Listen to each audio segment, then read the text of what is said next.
ito ay rated SPG. Striktong patnubay at gabay ng magulang ang kailangan. Maaaring may masiselang tema, lengguwahe, karahasan, sexual, horror o droga na hindi angkop sa mga bata.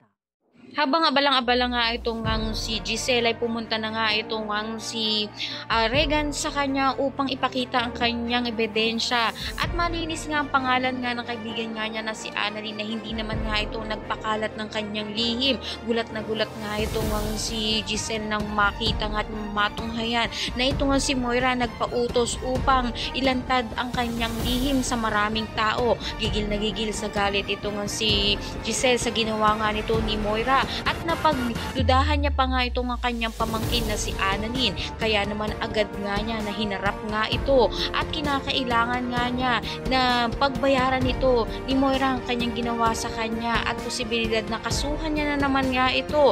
At isa na naman nga itong kasong kakaharapin nga nito ni Moira.